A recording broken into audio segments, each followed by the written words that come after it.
Nasa ating linya si Governor Joseph Boboy Cua ng Catanduanes. Governor, magandang umaga po.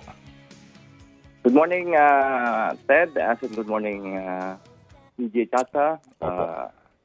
Apo, salamat po sa panahon, Governor. Governor, sa ngayon po, kumusta ang general situation dyan? Unahin po natin ang kuryente at ang supply po ng tubig, Governor. Sa Bira kasi, halos all water district is hindi operational. Even dito sa capital town of Virac na medyo lihis yung bagyo sa San Andres, Virac and Bato. Medyo lihis yung typhoon. Kaya nga may telco pa tayo, may signal. Pero yung water system, yung water distributor tinamaan din. Hanggang ngayon wala kaming tubig. And then sa kuryente po, we have only, I think, 26 barangay. Out of 315 barangays province-wide, we have only, I think, 26 barangay, kung di ko nagkakamali. Ang na-restore pa lang dito sa Birac, ano? Pero yung sa iba-ibang munisipyo, hindi pa po, nag-uumpisa pa lang pumasok yung mga support from other electric cooperative. Patawid pa lang sila.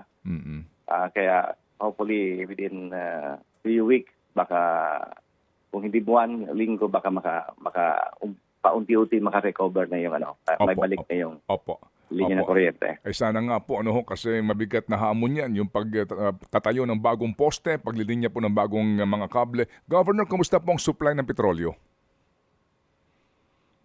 Dito kasi may depo dito, walang problema dito. Even yung Typhoon Rolly, walang black market dito ng petrolyo. Walang problema po, stable po, Ted. Opo, that's good.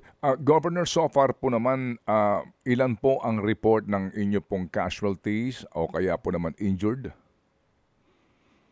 Yun lang, Ted.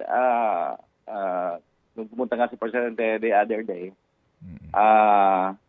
talagang masyadong na-appreciate nila, yung OCD na-appreciate nila. We have zero casualty. Maganda yung implementation ng preemptive measures. That's very good to know, Governor. Governor, sa ngayon po, ang report nga ng aming mga correspondents dyan ay mga aabot sa 4,000 bahay ang nasira talaga dyan po sa inyong lalawigan? Actually, yun nga, yung dumating si Presidente, yun na ang partially reported namin. But to date, we have more than 7,000 totally damaged houses. At yung partially damaged, umabot po ng 26,000 mahigit. Opo. Kapag ganyan ngayon, ano po ang magiging galaw ng provincial government? So sabihin po ng rehabilitasyon ng mga nasiraan po ng bahay? Yun nga ang problema, Ted. We have limited funds. Pero dumating kahapon yung mga parang sakulin, yung temporary, yung Luna, yung Tarapal na temporary shelter. Ngayon umaga po mag-uumpisa kami mag-distribute and then hopefully by next week emergency purchase na kami ng mga yero, plywood, ng mga construction materials like coco lumber, dun sa binigay ni Presidenteng pera. At yun na lang ang tanging inaasahan namin yung binigay ni Presidenteng 50 million. Pero yung OCD naman may dalang yerong 3,000 pero maliliit. Kakaunting bagay po yun. Talagang 7,000 plus na tumbang bahay, talagang kulang na kulang po yan. Opo. Magkano po ba, Governor, ang inyong calamity fund for this year? Bago po nagbagyong Christine, I think we have only 18 million. So nung dumaan yung bagyong Christine, naggastos namin yung 6 na milyon. We have only 12 million sa probinsya na iwan. Kaya malaking bagay po yung binigay ni Presidente 50 million sa atin. Yes sir. Pero definitely po, kulang pa rin ito. Ano ho ang balak nyo dyan? Ito ho bang kasi kayo po naman ay island province, so understandably, pag dumaan sa inyo talaga ang sentro ng bagyo, marami po ang masisirang bahay dyan. Ano ang balak nyo ho dito ngayon sa mga nasirang bahay? Kung barong-barong pa rin po ito, asahan din natin na sa next typhoon, wag naman sana, ganun din po mangyayari. Yun, hindi natin maiwasan, Ted. Yun nga, pag even yero nga, kung hindi tayo magbigay, baka mahirapan sila mag-produce. Pero yung kahapon po nag-courtesy call yung UN headed by Mm-mm. certain Mr. Gonzales, nakalimutan ko yung pangalan first time. Opo. Yung team yun ng UN, yung mga about sa health, sa WAS. Mm. So yun nga ang in-explain ko, if we can design a core shelter na, kumbaga maliit lang na naka-slab Opo, para opo. yun ang ni-request natin. Kung sakaling magkaroon sila ng housing program, baka pwedeng gano'n na lang ang sistema Opo, ang opo. design para Opo. paiwasan natin na every 4 years. Dati every 10 years kaming may super typhoon. Ngayon po, Yes, sir. during my term, nag-umpisa tayo ng Bagyong Nina 2016. Mm. 2020 Rolly, every 4 years tayo. Ngayon naman 2024 itong Bagyong Pipito. Opo, mukha pong dumadalas na Governor, no, because of sa pagbabago po ng klima. Governor, ito pong mga paaralan diyan, kumusta po ang yung mga DepEd school buildings? Meron na ba kayong report kung ilan po ang totally damaged at paano po ang pag-aaral ng mga bata? Yun ang challenge sa amin, no? Although it's a national agency yung DepEd, pero balikan natin yung Bagyong Rolly. Ang total damage sa Bagyong Rolly worth 3 billion, ano? Ang nabigay sa amin ng DepEd or na DepEd at ang funds ng DepEd yun from their QRF fund, ano? Na supposed to be ang pangako noon is billion na pinag-uusapan namin. Dumating sa amin 600 million. Kumbaga may backlog ang DepEd. Kumbaga may backlog ang DepEd or DPWH sa amin ng 2 billion. Ito naman itong Bagyong Pipito, di ko lang memoryado yung figure, but we have 278 school damage. Yung school room po mas marami kasi ang 200 plus eskwelahan po yon. The number of school room, nakalimutan ko lang yun. I think sabi 400 plus na school room ang totally damaged and partial damage, mas marami rin. Ano? Kaya talagang ito nabagay ito rin ng Presidente na dapat ma-addressan to dahil ang edukasyon po ang una natin. Kahit sino man na leader, Opo, yes sir. mula sa Presidente, kahit sino ang leader, ang priority yung edukasyon. Yes sir, yes sir. Meron na ba pinag-uusapan dyan ang local DepEd, ang target po ng pagbabalik sa eskwelahan? Parang wala pa. Pero parang balita ko po, parating si Secretary Senator Angara ngayon araw. So hopefully ituloy yun para ma-discuss namin yung problema natin sa school building. Yes sir, yes sir.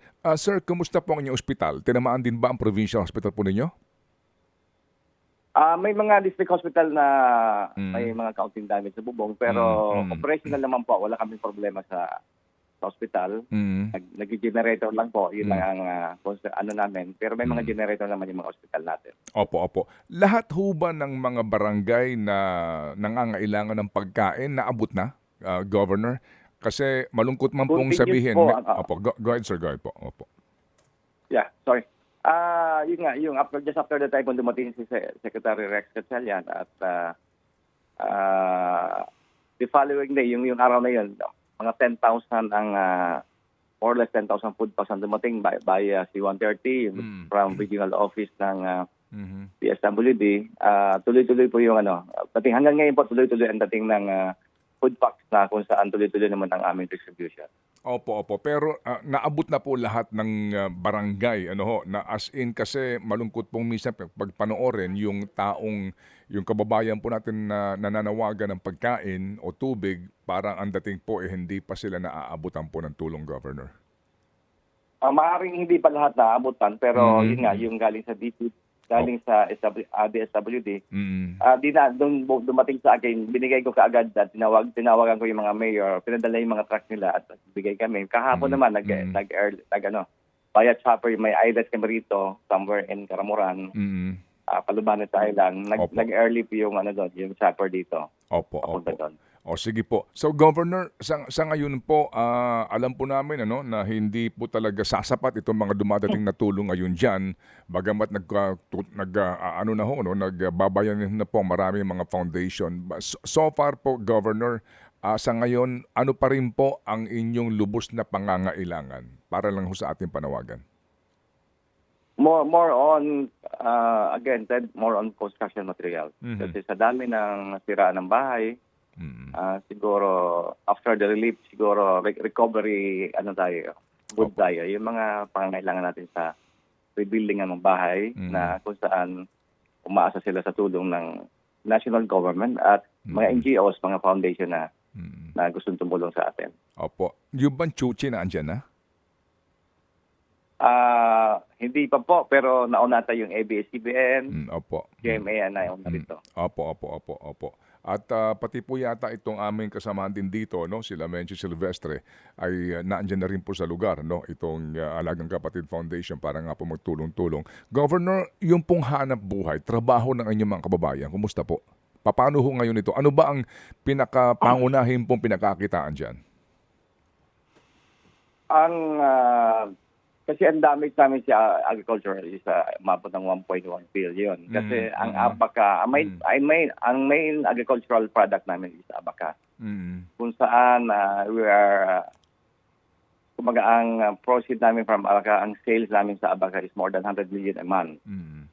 So yung totally damaged sa abaka, it will take 2 years to recover. Yung mga partially damaged na plantation ng abaka, 8 months to 1 year yan. So yun nga ang nasabi ko rin kay Presidente at Secretary Nandole na give us alternative livelihood.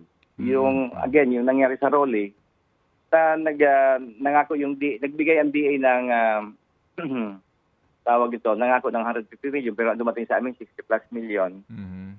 Ang ginawa natin, bumili tayo ng mga sucker sa iba-ibang munisipyo na hindi na damage yung abaka. Opo. Sinupply natin doon sa mga plantation ng mga farmers natin na sila nagtatanim, binabayaran natin. Yun ang request ko rin na sana yung ibang tupad sa Catanduanes Opo. sa mga abaka farmers na lang dahil we have more than, I think we have 26,000 abaka farmers Opo. Ganun, ang dami, no? Ang dami. So, it will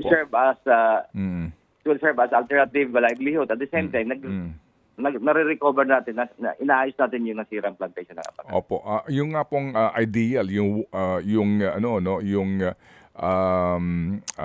cash for work program, no? Ang DOLE may tupad ho naman sila, may budget sila diyan. Maganda rin nga po siguro na sila po'y agad na magkaroon po ng malawakang programa diyan. Hindi lang po doon sa farmers ninyo, pati po sa mga tutulong na maglinis, no? Yun po naman po yung basically po ang ginagawa Opo, sabi ko nga, yun. It's sort of cash for work yung sinasabi ko. Sana mabigyan ng pondo, madagdagan ng pondo para matulungan yung mga kababayan natin. Opo. Tatawag po kami kay Secretary Laguesma para po sa bagay na ito. Sige po. So, Governor, salamat po sa inyo pong informasyon. Ibinahagi po sa amin. Kami po nakikiisa po sa inyo dito po sa inyong dalamhati ngayon. But definitely we believe na bilang mga Pilipino, makakabangong po tayo sa trahedyang ito. Salamat po, Governor. Salamat din po. Opo. Thank you. Si Governor Joseph Cua ng Catanduanes.